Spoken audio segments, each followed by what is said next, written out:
तो ब्रेक के बाद आपका एक बार फिर स्वागत है हमारे खास कार्यक्रम चर्चा में। चर्चा के तहत अब हमारा जो विषय है वो मध्य प्रदेश की सियासत को लेकर है। आखिरकार मध्य प्रदेश में स्थानीय निकायों को लेकर चुनाव कार्यक्रम की घोषणा हो ही गई। सुप्रीम कोर्ट के दखल के बाद आखिरकार राज्य निर्वाचन आयोग आज सामने आया और उसने विधिवत तौर पर यह बताया कि हम पंचायत और नगरीय निकाय के चुनाव कराने जा रहे हैं।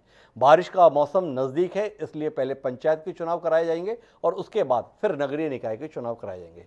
पंचायत चुनाव को लेकर 3 चरणों में पूरा कार्यक्रम घोषित किया गया है, उसके तहत नामांकन और बाकी प्रक्रिया। लेकिन हमारी बातचीत के केंद्र में केवल पंचायत चुनाव का ऐलान नहीं है। इस ऐलान से पहले मध्य प्रदेश के मुख्यमंत्री शिवराज सिंह जनता के बीच में रूबरू हुए और उन्होंने एक नई किस्म की योजना प्रस्तुत की। इसके तहत उन्होंने कहा कि समरस पंचायतों का उन्होंने नाम दिया और उसके अंतर्गत ये अपेक्षा व्यक्त की कि जिन पंचायतों के अंतर्गत निर्विरोध निर्वाचन होंगे, जिस तरीके से उसके अनुसार उन्हें प्रोत्साहित करने के लिए पुरस्कृत किया जाएगा। 5 लाख से लेकर 12 लाख रुपए तक के विभिन्न पुरस्कार उन्होंने घोषित किए। हमारा व्यक्तिगत अनुभव ये रहा है कि इस प्रकार के पंचायत चुनाव कई बार समाज के बीच में ऐसी कटुता पैदा कर देते हैं जिनकी पुश्तैनी दुश्मनियों के निभाने के किस्से हमारे बीच में तैरते रहते हैं। क्या शिवराज सिंह की इन कोशिशों को एक नई शुरुआत के तौर पर देखा जाना चाहिए, या भारतीय राष्ट्रीय कांग्रेस का मानना है कि शिवराज सिंह का एक ही काम है इवेंट करना, वह इवेंट के माध्यम से ही अपनी कहानी को आगे बढ़ाते रहते हैं। तो ये जो समरस पंचायतों के संदर्भ में भी उन्होंने शिकूफा दिया है, उसको गंभीरता से लेने की जरूरत नहीं है। तो कुल मिलाकर पंचायत चुनाव और उसके अंतर्गत समरस पंचायतों के संदर्भ में कोशिश, ये हमारे बातचीत के केंद्र में है। इस बातचीत का हिस्सा बनने के लिए 3 खास मेहमान हमारे साथ जुड़ रहे हैं। हमारे साथ भारतीय राष्ट्रीय कांग्रेस के प्रवक्ता मृणाल पंत जी खासतौर पर मौजूद हैं। कल ही कांग्रेस ने अपनी मीडिया सेल का गठन किया है और उसमें प्रवक्ताओं की सूची में पहला नाम NSUI के कभी प्रदेशाध्यक्ष रहे मृणाल पंत का रखा है, वो हमारे साथ में है। हमारे साथ में पंकज चतुर्वेदी जी हैं, कभी कांग्रेस में रहे लेकिन इस समय भाजपा के गंभीर प्रवक्ता की भूमिका में है। और इन दोनों के बीच में मध्य प्रदेश की सियासत और अफसरशाही को नजदीकी से समझने वाले वरिष्ठ पत्रकार दिनेश गुप्ता जी भी हमारे साथ है। आप तीनों का स्वागत है। चर्चा की शुरुआत पंकज चतुर्वेदी जी से करता हूँ। पंकज जी, आपसे जानना चाहता हूँ, समरस पंचायत की नौबत क्यों आई? फिर एक जुमला है, फिर एक शिगुफा है, या वाकई इसके पीछे कोई गंभीरता को हम देखें? कभी ठेले लेके आंगनवाड़ियों के नाम पे खिलौने इकट्ठे कर रहे हैं, अब समरस पंचायतों के नाम पे जैसे सामाजिक परिवर्तन कर रहे हैं।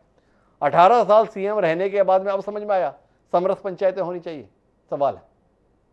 बिल्कुल आपका वाजिब सवाल है हिमांशु जी। और जैसी परिस्थितियां इस समय मध्य प्रदेश में है जी और कुछ शक्तियां जिस प्रकार की परिस्थितियां निर्मित करने का प्रयास कर रही हैं जी, और जिस प्रकार मध्य प्रदेश के सामाजिक और समरस वातावरण को नष्ट करने का प्रयास किया जा रहा है, तो ऐसे में आवश्यकता है, जैसा आपने कहा, बिल्कुल सत्य कहा जी कि इन पंचायत चुनाव में यद्यपि होते ये गैरदलीय आधार पर हैं, जी, और ऐसी स्थिति बन जाती है कि वो पीढ़ियों का मन मुटाव और शत्रुता में परिवर्तित हो जाते हैं। तो इसलिए आवश्यकता यह है कि समरसता का भाव उत्पन्न किया जाए। मुख्यमंत्री जी ग्वालियर में थे पिछले सप्ताह जी और वहां उन्होंने उन दोनों वर्गों के लोगों से भी बुलाकर बातचीत करी जिनके बीच किसी भ्रम के चलते 2018 में आपसी संघर्ष की स्थिति बनी और अब दोनों लोग बैठकर एक साथ काम करना चाहते हैं।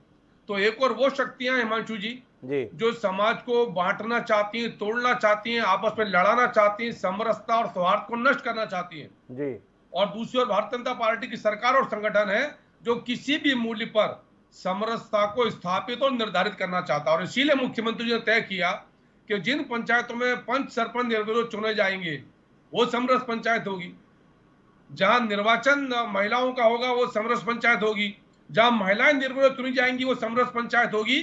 और 5 लाख से लेकर 15 लाख के पुरस्कार की बात करिए, 4 और पुरस्कार हिमांशु जी प्रारंभ किए हैं कि जो पंचायत आर्थिक रूप से सशक्त होगी उसको पुरस्कार मिलेगा, जो पंचायत स्वच्छता, स्वास्थ्य और पर्यावरण के क्षेत्र में काम करेगी उसको पुरस्कार मिलेगा, जो पंचायत महिला और बाल विकास के लिए कार्य करेगी उसको पुरस्कार मिलेगा, और जो पंचायत जल संरक्षण के लिए कार्य करेगी उसको पुरस्कार मिलेगा। और ये पुरस्कार होंगे 50 लाख, 25 लाख और 15 लाख।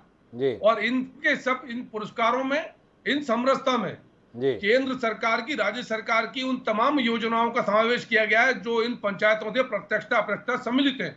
यानी दोहरा प्रयोग हिमांशु जी, दोहरा प्रयोग है। लेकिन मैं एक बात समझना चाहता हूं पंकज जी, जो आप इस फैसले की इतनी हिमायत कर रहे हैं और साथ में ये भी बता रहे हैं कि प्रदेश में कुछ शक्तियां हैं जो माहौल खराब कर रही हैं, और भारतीय जनता पार्टी और आपकी सरकार वो पार्टी है जो समरसता का माहौल बनाए रखने के लिए प्रतिबद्ध है। 2003 से लेकर 2022 कुल 19 साल में 15 महीने कांग्रेस की सरकार, बाकी समय भाजपा का शासन। फिर भी ऐसी ताकतें प्रदेश में मौजूद हैं और कोशिश कर रही हैं, सफल भी हो रही हैं। आप अपनी नाकामी को स्वीकार रहे हैं, आप अपनी असफलता स्वीकार रहे हैं, आप अपनी कमजोरी स्वीकार रहे हैं, किस रूप में समझें? हिमांशु जी, आप शायद ये कोशिश कर रहे हैं कि आप असफलता शब्द मेरे मन में डालें। मैंने ये नहीं कहा कि वो शक्तियां सफल हो गई, मैंने कहा कि वो शक्तियां प्रयास कर रही हैं और उन शक्तियों को, प्रयासों को समूल नष्ट करने का नैतिक राजनीतिक दायित्व भारतीय जनता पार्टी, सरकार, संगठन दोनों का है। जी। और इसलिए सरकार इस समय काल परिस्थिति के अनुरूप यह प्रयास कर रही है कि मध्य प्रदेश में किसी भी मूल्य पर समरसता स्थापित रहे और उसके लिए सरकार के उसके लिए सरकार काम कर रही है। मृणाल पंत जी मेरे साथ में हैं, आपके पुराने साथी पंकज चतुर्वेदी जी की बदली हुई भाषा कितनी भारेगी आपको मृणाल पंत जी, मेरी जानने में दिलचस्पी है। उनका कहना है कि कोशिश कर रही हैं, वो कोशिशें सफल नहीं हुई हैं। खरगोन से लेकर जो भी कहानी इधर उधर दिखाई दे रही है, वो कोशिशें सफल होने की नहीं, केवल कोशिशों की है। आपकी प्रतिक्रिया? नहीं हिमांशु जी, हमारे साथी पंकज जी ने नाम नहीं लिया उन शक्तियों का, लेकिन उनकी चर्चा से मुझे जो समझ में आता है, और 18 साल तक, लंबे समय तक मैंने भी उनके साथ काम किया है, संभवतः वो शक्तियां जिनका वो नाम लेना नहीं चाहते, वो विश्व हिंदू परिषद है, बजरंग दल है, इस तरह, और ये एक PFI भी है, इस तरह के जो उपद्रवी संगठन है, संभवतः उन्होंने मिला जो इन सबका नाम लिया, जो मध्य प्रदेश की समरसता के वातावरण को खराब कर रहे हैं जी। अब जहां तक समरसता के साथ इस पुरस्कारों की घोषणा का सवाल है और समरसता के नाम पर चुनाव निर्विरोध होने को बढ़ावा देने का सवाल है, इसमें 2-3 बड़े प्रश्न उठते हैं जी। देखिए, मध्य प्रदेश ऐसा राज्य है जहां आज भी बहुत सारे वर्गों के खिलाफ अन्याय की घटनाएं लगातार जा रही हैं। महिलाओं के विरुद्ध अत्याचार में, उनके विरुद्ध बलात्कार में मध्य प्रदेश आज भी देश में सबसे पहले स्थान पर है। भोपाल में आए दिन ऐसी घटनाएं होती रहती हैं। अनुसूचित जाति के विरुद्ध अत्याचार की रोज नई घटनाएं सामने आ रही हैं। अभी पिछले हफ्ते ही अनुसूचित जाति के दूल्हे को उतार दिया गया गांव में घोड़ी से, उसको बारात नहीं निकालने दी गई। इससे पिछले वाले हफ्ते में एक सार्वजनिक शमशान भूमि पे अनुसूचित जाति के व्यक्ति की लाश जलाने नहीं दी गई और कहा गया कि शमशान परिसर के बाहर नीचे जमीन पे ये किया जाए। तो पंचायत में जो ये महिलाओं का, अनुसूचित जाति का, अनुसूचित जनजाति का, वंचित और कमजोर तबके का आरक्षण था अलग अलग माध्यम से, ये उन्हें राजनीतिक प्रतिनिधित्व, सक्षमता और सबलता देने का प्रयास था। मुझे ऐसा लगता है कि भारतीय जनता पार्टी समरसता के नाम पे पंचायतों पे और स्थानीय निकायों पे उसी तरह से कब्जा जमाए रखना चाहती है जैसे वो पिछले समय में पंचायत के 5 वर्ष के कार्यकाल पूरे होने के बाद भी प्रशासन के माध्यम से कब्जा जमाए हुए थी, और अगर सुप्रीम कोर्ट का आदेश नहीं आता तो संभवतः वो ये पंचायत के चुनाव अभी भी नहीं करवाती। तो समरसता के नाम पे कुछ दबंगों को आगे कर लोगों को उनके अधिकार से वंचित करने का एक प्रयास हो रहा है, और उसकी जगह अपनी कठपुतली को पंचायत में सरपंच के नाम पर, जनपद प्रतिनिधि के नाम पर बिठाने का प्रयास भारतीय जनता पार्टी की सरकार कर रही है। ये मुझे इसके पीछे भाव समझ में आता है। जहां तक लोक हितैषी कार्यक्रमों का सवाल है, ग्राम की सफाई का, पानी के लिए काम करने का, स्वच्छता के लिए काम करने का, इसके लिए जो पुरस्कार दिए जा रहे हैं उसका हम खुले दिल से स्वागत करते हैं। दिग्विजय सिंह जी की सरकार के समय में यह परंपरा प्रारंभ हुई थी। भारतीय जनता पार्टी उस परंपरा को आगे बढ़ा रही है, बहुत अच्छी बात है। लेकिन समरसता के नाम पे लोगों के लोकतांत्रिक अधिकारों का हनन किया जाना ये अनावश्यक है, और ये लोकतंत्र में चुने हुए जनप्रतिनिधि थोड़ा व्यवहारिक बात कर रहे हैं। ग्रामीण क्षेत्रों में महिलाओं के लिए आरक्षण के नाम पर सरपंच पति जैसी संस्थाओं की स्थापना होते हुए हमने देखा है। तो इसके बीच में निर्विरोध निर्वाचन के नाम पर क्या लोगों को चुनाव लड़ने से रोक तो नहीं दिया जाएगा? ये आशंका अगर मृणाल पंत व्यक्त कर रहे हैं इस कार्यक्रम में, तो उन्हें राजनीतिक पूर्वाग्रह के तौर पर खारिज नहीं किया जा सकता। क्या दिनेश गुप्ता जी भी इस संदर्भ में कोई राय रखते हैं? क्या दिनेश जी, आपको लगता है कि सामाजिक समरसता के कोशिशों के तहत शिवराज सिंह चौहान ने जो घोषणाएं की हैं, इनके खतरे हैं, इनको लेकर आशंकाएं जो मृणाल पंत व्यक्त कर रहे हैं, उस पर भी विचार होना चाहिए? या कुल मिलाकर एक विरोधी राजनीतिक दल है, अगर ऐसे कदमों का भी स्वागत कर देगा तो राजनीति क्या खाक करेगा, इसलिए विरोध करना चाहिए? मृणाल जी विरोध कर रहे हैं? हिमांशु जी, सामाजिक समरसता हर नागरिक का, हर राजनीतिक दल का और हर सरकार का बनाए रखना का दायित्व जी, दायित्व। लेकिन आप एक लोकतांत्रिक प्रणाली में इस तरह का आह्वान करके तो आप एक इलेक्ट्रोल सिस्टम को कहीं ना कहीं आप बाधित करने की कोशिश कर रहे हैं। सरकार की एक कोशिश जो है इस रूप में भी देखी जा सकती है कि वो चुनाव को किसी ना किसी कारण से बाधित कर रही है। यदि वो चुनाव नहीं कराना चाहती तो वो चुनाव ना कराए, क्योंकि आप देखिए 1994 से प्रदेश में त्रिस्तरीय पंचायतों के चुनाव हो रहे हैं। क्या सरकार के पास ऐसा कोई तथ्यात्मक डाटा है जिससे चुनाव के बाद वहां सामाजिक समरसता खराब हुई हो? आप पिछले दिनों की राजनीति देखेंगे मध्य प्रदेश की, तो अनुसूचित जाति को लेकर एक राजनीतिक दल मुहिम चलाता है, जनजाति को लेकर एक राजनीतिक दल मुहिम चलाता है, फिर उसके बाद जो है ओबीसी का मुद्दा आ जाता है करते हैं, तो फिर जो स्थितियां हैं वो सामाजिक समरसता की बस्ती कम है। सामाजिक समरसता की स्थितियां तो तब होंगी जब हम वर्ग और धर्म का विभेद किए चुनाव में जाएंगे और शांतिपूर्ण चुनाव की अपील करेंगे। और इस तरह के पुरस्कारों की घोषणा कहीं ना कहीं आचार संहिता का भी उल्लंघन की श्रेणी में आता है, क्योंकि सरकार जब खुद इस तरह की कार्रवाई को करेगी तो निश्चित तौर पर चुनाव आयोग को भी इसका संज्ञान लेना पड़ेगा। दिनेश जी ने बिल्कुल एक अलग दृष्टिकोण देने की कोशिश इस कार्यक्रम में की और मैं पंकज जी आपके पास आना चाहता हूं। सामाजिक समरसता के संदर्भ में आप बात करना चाह रहे हैं और सियासत सामाजिक विभेद की कर रहे हैं, कभी दलित के नाम पर, कभी पिछड़े के नाम पर, कभी अगड़े के नाम पर। ये कुल मिलाकर आपकी सियासत के केंद्र में है। पिछड़े वर्ग के आरक्षण को लेकर आप जिस प्रकार की भूमिका निभा रहे थे, कभी आप जो है दलितों का सम्मेलन करके उनके वंचितों के संदर्भ में बात कर रहे थे, और कहाँ आप निर्विरोध निर्वाचन की बात कर रहे हैं। चाह क्या रहे हैं? संशय है, थोड़ा संशय का समाधान करेंगे?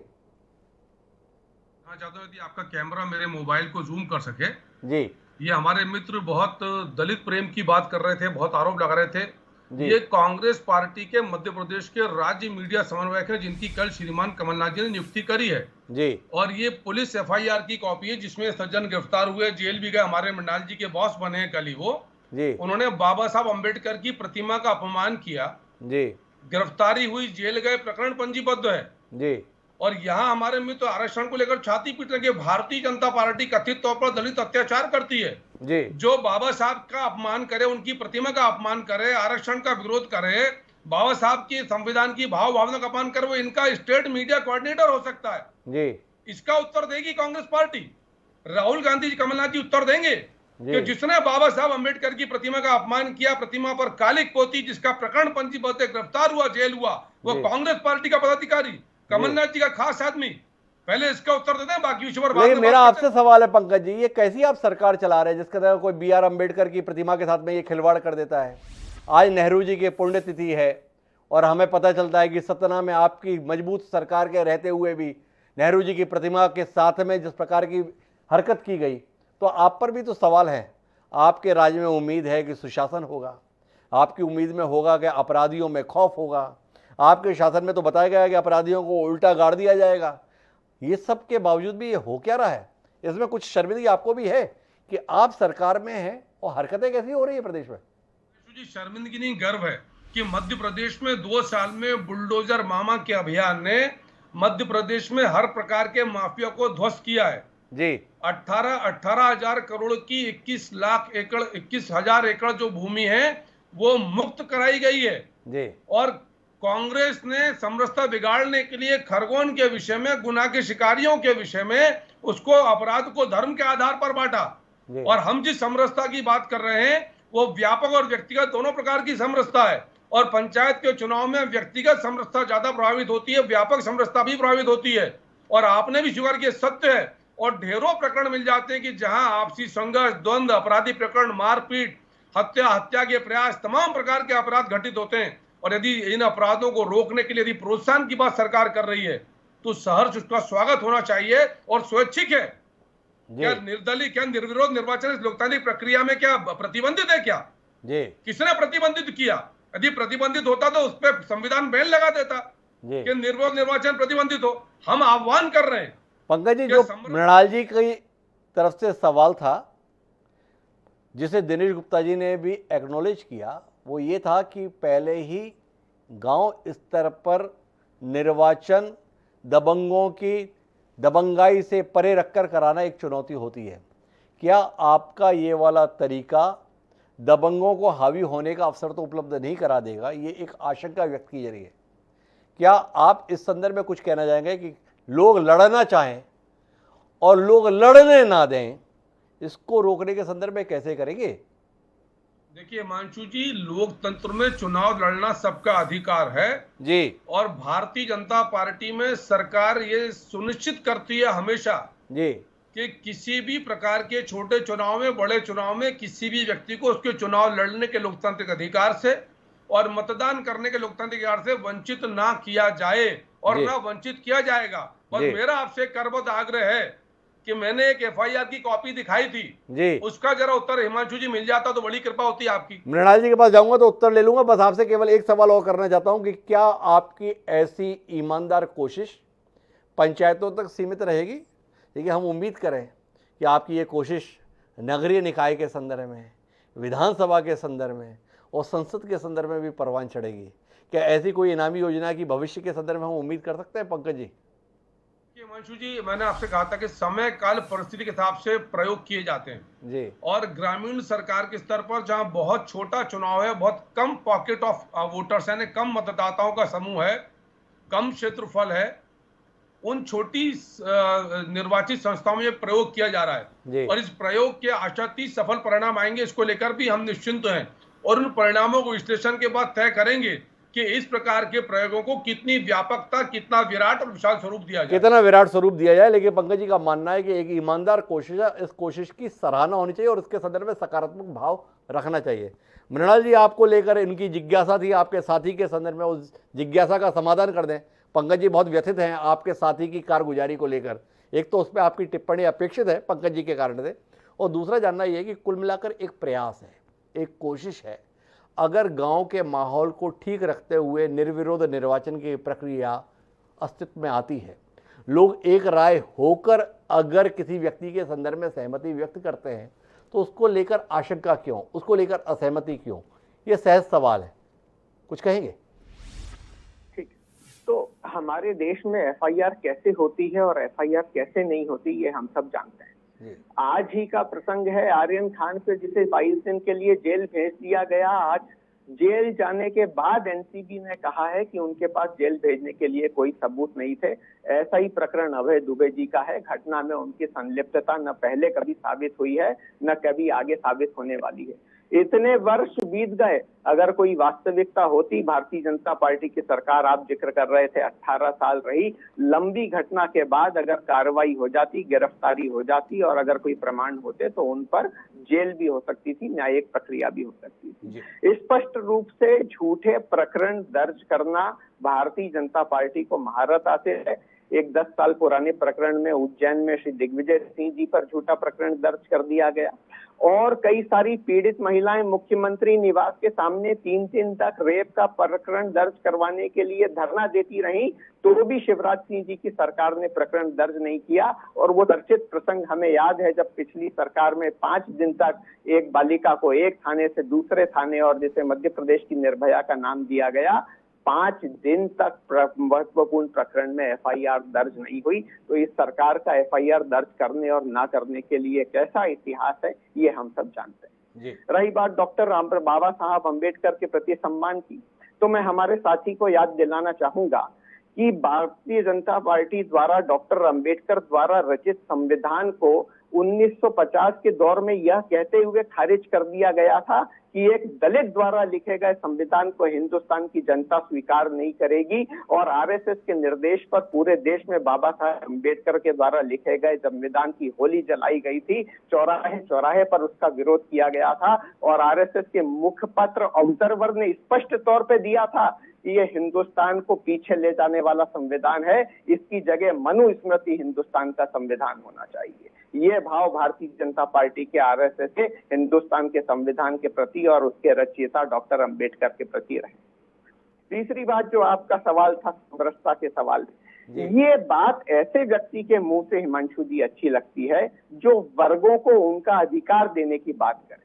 जो ओबीसी का आरक्षण छीन ले और जो 27% का आरक्षण हुआ करता था वो कहीं 2%, कहीं 4% और अधिकतम 12% हो जाए, उनके मुंह से समरसता की बात अच्छी नहीं लगती। जो वर्गों के विवाद करें और सवर्ण समाज का खुलेआम अपमान करें अपने भाषणों में, उनके मुंह से समरसता की बात अच्छी नहीं लगती। और जहां तक समरसता के पंचायत की बात है, अगर कोई अभिनव प्रयोग होता तो हम जरूर उसका स्वागत करते, लेकिन अगर ये अभिनव प्रयोग है और ये अच्छी लोकतांत्रिक प्रक्रिया है तो शिवराज सिंह जी खुद विधानसभा का चुनाव क्यों लड़ते हैं? भारतीय जनता पार्टी लोकसभा के चुनाव में इतने लाखों करोड़ों रुपए खर्च क्यों करती है? गर्व से भारतीय जनता पार्टी के प्रवक्ता क्यों कहते हैं कि हम तो 24 घंटे चुनाव के लिए तैयार हैं, 5 साल 24 घंटे हमारी चुनावी तैयारी रहती है। और भारतीय जनता पार्टी को एक राजनीतिक पार्टी से ज्यादा विकास की मशीन से हटा के एक चुनाव लड़ने वाली मशीन में उन्होंने परिवर्तित क्यों कर दिया है? निचले स्तर पर सामान्य लोगों के बीच में, जहां लोग अपनी आवाज उठाने के लिए अपनी छोटी छोटी जगह, अपना छोटे छोटे प्रशासन के छोटे छोटे प्रतिनिधित्व ढूंढते हैं, सारे नियम उन्हीं पे लागू क्यों? सारी अपेक्षाएं उन्हीं से क्यों? बड़े पदों पर बैठे हुए व्यक्ति ऐसा उदाहरण क्यों नहीं प्रस्तुत करते? मैं चुनौती देना चाहता हूं, क्या मुख्यमंत्री श्री शिवराज सिंह चौहान जी घोषणा करेंगे कि वो अगला विधानसभा का चुनाव नहीं लड़ेंगे और उनकी जगह समरसता के आधार पे सबकी सहमति से अगला विधायक उनके क्षेत्र से जाएगा? मृणाल पंडित जी ने जो मैंने बात कही उसको और विस्तार दे दिया और उन्होंने सीधे अपेक्षा मुखिया से ही कर ली। शिवराज सिंह चौहान इतना ही बड़ा सामाजिक परिवर्तन चाहते तो स्वयं के संदर्भ में क्यों नहीं कर देते? और शिवराज सिंह चौहान को वैसे शिकस्त नहीं दे पा रहे। मृणाल पंडित जी ने कहा इसी रास्ते से अगर शिकस्त मिल जाए तो क्या बुराई है, कम से कम मुक्ति तो मिले। लेकिन मैं दिनेश गुप्ता जी इसी बात को विस्तार देने के लिए आता हूँ। कुल मिलाकर एक बात जो महत्वपूर्ण है वो ये है कि पंचायत चुनाव खासतौर पर मध्य प्रदेश के कुछ इलाकों में लॉ एंड ऑर्डर का एक बड़ा सबब रही है समस्या के तौर पर। वहाँ पर पंचायत को लेकर गोलियां चलना, हत्याएं होना, बलवा होना ये आम घटनाएं। क्या आपको नहीं लगता है कि इस प्रयास के संदर्भ में शिवराज सिंह को साइड में रखते हुए सारे दलों को ही एक सकारात्मक भूमिका निभाने की जरूरत है कि अगर गांव के लोग अपने विकास के लिए, अपनी समस्याओं के समाधान के लिए किसी एक व्यक्ति के संदर्भ में भरोसा जता पाएँ और उसे अपना प्रतिनिधि चुन पाएँ तो यह एक लोकतंत्र की जीत के तौर पर नहीं देखा जाना चाहिए? हिमांशु जी, जो वोटर का विवेक है जी, उसको हम जो है कोई चुनौती नहीं दे सकते जी, और उसके निर्णय पर हम असहमत नहीं हो सकते जी। यदि उसे जहां लगता है कि हम आम सहमति से निर्विरोध निर्वाचन कर सकते हैं, वो बगैर किसी आह्वान के करता है। जी, संविधान का जो 73वां संविधान संशोधन है जी, वो पीपल एम्पावरमेंट के लिए, जी, ये लोगों को इसी डर और भय से बाहर निकालने के लिए कि दबंग कब्जा कर लेंगे। आज जो स्थितियां पंचायतों की हैं, उनके अधिकारों की हैं, अब उस तरह की नहीं है जो 1994 में हुआ करती थी। अब तो अधिकार वैसे भी सीमित हैं। जब चुनाव की बारी आती है तो यदि गैर सरकार वाले कोई व्यक्ति वहां होते हैं तो पंचायतों को पैसा नहीं दिया जाता है, ये सभी जानते हैं। जनपद को पैसा नहीं जाता है, फंड मिलता नहीं है, इस तरह की समस्याओं का सामना करना पड़ता है। तो जब लोग ये जानते हैं कि हमारे चुनाव लड़ने से हमारी शक्ति बढ़ेगी और हम जो है आगे के लिए भी रास्ता खुलता है, यदि समझौते से ही बातें होने लगी तो फिर शायद मुझे लगता है कि चुनाव प्रक्रिया की जरूरत ही नहीं होगी। चुनाव प्रक्रिया की जरूरत ही नहीं होगी। मैं एक सवाल पंकज चतुर्वेदी जी से करना चाहता हूं, इस कार्यक्रम का आखिरी सवाल है कि पंकज जी, हमारे यहाँ चुनाव के दौरान कदाचार को लेकर बड़ी गंभीरता है। कोई प्रलोभन नहीं होना चाहिए वोटर को, किसी प्रकार का लोभ लालच नहीं होना चाहिए, ये बात चुनाव के संदर्भ में अपेक्षित है। ये क्या नई परंपरा आप कर रहे हैं? आप तो पूरे निर्वाचन को ही लोभ और लालच के साथ जोड़ दिए हैं। अगर आप अपने यहाँ चुनाव नहीं कराओगे, निर्विरोध निर्वाचन करोगे तो 5 लाख पाओगे, 7 लाख पाओगे, 12 लाख पाओगे, 15 लाख पाओगे। आम सहमति पैसे के लालच में कि अगर आप चुनाव नहीं लड़ोगे तो इतने पैसे आपके हिस्से में आएंगे। क्या आपको नहीं लगता है कि हम थोड़ा हल्का हो गए? सम्मान तक तो ठीक था, ये साथ में सामान देने की घोषणा कहीं ना कहीं सवाल पैदा करती है। हिमांशु जी, ये पैसा व्यक्ति की जेब में तो नहीं जा रहा, सरकार का पैसा संस्था की, पंचायत की जेब में जाएगा, तो किसी व्यक्ति को पैसा नहीं दिया जा रहा, एक विषय। और यदि आपके हिसाब से यदि ये लोक लुभावनी घोषणा कदाचार है तो चुनाव घोषणा पत्र पर प्रतिबंध लगा देते हैं, योजनाओं की, भविष्य की प्लानिंग पर प्रतिबंध लगा देते हैं। हिमांशु जी, दोनों पक्ष एक साथ नहीं चला सकते आप जी मैं जानता हूं कि आप एक तीखे डिबेटर हैं, आपका काम है जी कि आप दोनों तरफ से दोनों जो दोधारी तलवार के जैसे काटें आप, जी। और कोई दिक्कत की बात नहीं जी। है, लेकिन आपको ये तय करना पड़ेगा हिमांशु जी जी कि प्रश्नों की तलवार के बीच कहीं लोकतंत्र की भावना को तो नहीं क्षति पहुंच रही है। जी लोकतंत्र की भावना बताती कि आप क्या करेंगे, आपकी क्या योजना है। जी। फिर तो आप जो करने वाले हैं वो सब कदाचार हो गया। तो आप कदाचार तो करिए। उसमें हो ही रहा है। जब आप टीवी देते हैं, आप बाल्टी देते हैं, आप जब इस प्रकार की घोषणा करते हैं तो इस पर तो एक बहस देश में चली रही है। जो सवाल था पंकज जी, आप ज़्यादा सुधी प्रवक्ता हमें मिला हुआ है, तो आपसे ये जानना चाहा कि जो निर्विरोध निर्वाचित होंगे उन्हें सम्मानित करेंगे, ये बात तो समझ में आती है, पर साथ में पैसे को जोड़ा जाना क्या अपने आप में लोगों की ईमानदारी को खरीदने की कोशिश के तौर पर नहीं देखा जा रहा? ये मेरा एक सवाल है, मासूम सवाल है, इसके उत्तर की अपेक्षा है आपसे। मैंने आपसे कहा ना सर कि पैसा व्यक्ति को कहां जा रहा है सर जी और यदि यह कदाचार है जी, तो बंद करा दीजिए सर, संविधान में संशोधन कराइए और बंद करा दीजिए प्रक्रिया ये। तो संविधान में संशोधन कराने के संदर्भ में भी अपेक्षा पंकज चतुर्वेदी जी की मेरे संदर्भ में है, लेकिन कुल मिलाकर इस बातचीत के मर्म में जो है वो ये है कि एक नई कोशिश है। प्रयासों के संदर्भ में हमेशा हमें सकारात्मक रुख रखना चाहिए। अगर पंचायत के निर्वाचनों में आम सहमति के आधार पर गांव अपने भविष्य के लिए किसी व्यक्ति को जिम्मेदार ठहराते हैं और उसे चुनते हैं, तो ऐसी कोशिशों के प्रति कम से कम शुरुआती तौर पर हमें सकारात्मक रहना चाहिए। उसके परिणाम क्या आएंगे इसका इंतजार करना चाहिए। कुल मिलाकर शिवराज सिंह ने एक नई पहल की है। उम्मीद करते हैं कि दलगत राजनीति से परे रखकर इस प्रयास के संदर्भ में हम सब सहभागी बनेंगे। सहभागी बनने में बहुत दिक्कत इसलिए भी नहीं है क्योंकि ये दलीय राजनीति के आधार पर होने वाले चुनाव तो है नहीं, दलीय आधार पर होते नहीं हैं। तो इन कोशिशों को समाज के बीच में समरसता की कोशिश के तौर पर अगर देखा जाए तो कोई बुराई नहीं है। पर क्या राजनीतिक दल इतनी उदारता का परिचय देंगे, ये मध्य प्रदेश की सियासत के संदर्भ में हमारी रुचि का विषय रहेगा, जिसके उत्तर के लिए हमें बहुत लंबी प्रतीक्षा नहीं करनी है क्योंकि चुनाव 30 तारीख से प्रक्रिया के तौर पर शुरू होने वाले हैं। बहरहाल आप तीनों मेहमानों का बहुत बहुत धन्यवाद इस चर्चा का हिस्सा बनने के लिए। समय है अब आज के शेर का। जिस प्रकार के सवाल हमारे थे, जो ये विषय था, उसी के केंद्र में हमारे का आज का शेर है। हमारा आज का शेर ये कहता है कि अगर कुल्हाड़ी में लकड़ी का दस्ता ना होता, किसी भी पेड़ के कटने का किस्सा ना होता, अगर कुल्हाड़ी के पीछे लकड़ी का हिस्सा ना होता।